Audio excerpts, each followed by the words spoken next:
Hi, நம்ம இப்போ பார்க்க போகிறது நெல்லையுடைய ஸ்பெஷல் இட்லி மிளகா பொடி. திருநெல்வேலி ஸ்பெஷலுங்க அது. ஃபஸ்ட்டு நம்ம உளுந்தம்பருப்பு 1 கப்பு எண்ணெயில் நல்லா வறுத்து வச்சுக்கணும் இப்படி. அப்புறம் அதே கப்பில் ஒரு 3/4 கப்பு கடலைப்பருப்பையும் வறுத்து வச்சுக்கணும் எண்ணெயில். அப்புறம் ஒரு 1/2 கப்பு எள்ளு, செசமி சீடு, அதை எண்ணெய் இல்லாமல் ட்ரை ரோஸ்ட் பண்ணி வறுத்து வச்சுக்கணும்.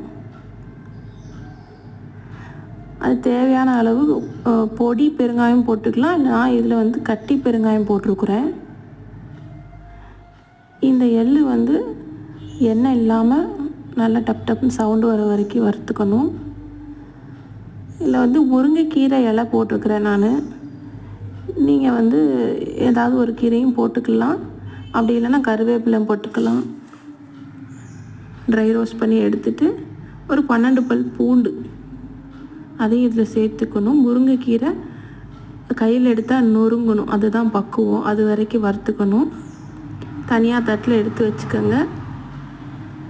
அதுக்கப்புறமா அதே கடாயில் கொஞ்சம் எண்ணெய் ஊற்றி ஒரு மிளகாய் வத்தல் காரத்துக்கு தக்கன, எனக்கு நான் 25 போட்டிருக்கிறேன் ஒரு குத்தளவு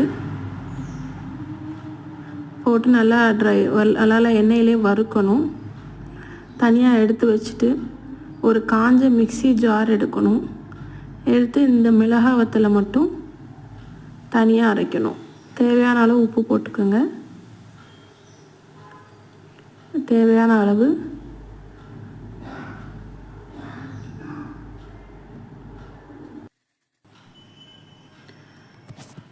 நல்லா வறுக்கணும். முதல்ல மிளகாய் வத்தல் வறுத்தக்கப்புறம் மற்ற எல்லா இன்க்ரீடியன்ஸையும் போட்டு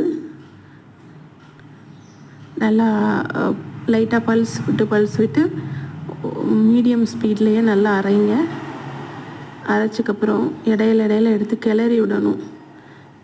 ஓப்பன் பண்ணி மிக்ஸ் பண்ணி அந்த மாதிரி ஒரு ஸ்பூன் வச்சு கிளறி விட்டுட்டு திருப்பியும் அரைக்கணும். ஒரு 3/4 பதம், ரொம்ப நைஸ் பொடியாகவும் இல்லாமல் கொஞ்சம் கோர்ஸாகவே அரைச்சிக்கலாம். அப்போனா இட்லி தோசைக்கெலாம் சூப்பராக இருக்கும். இந்த மாதிரி பொடியாக இருந்தால் நல்லாயிருக்கும். ஒரு நல்ல கண்டெய்னரில், ஏர்டைட் கண்டெய்னரில் மாற்றிக்கோங்க.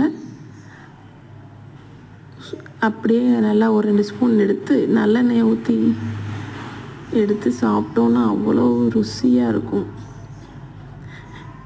எனக்கு ரொம்ப பிடிச்ச ரெசிபி உங்கள் கூட ஷேர் பண்ணணும்னு பண்ணியிருக்கிறேன். சப்போர்ட் பண்ணுங்கள் ஃப்ரெண்ட்ஸ்.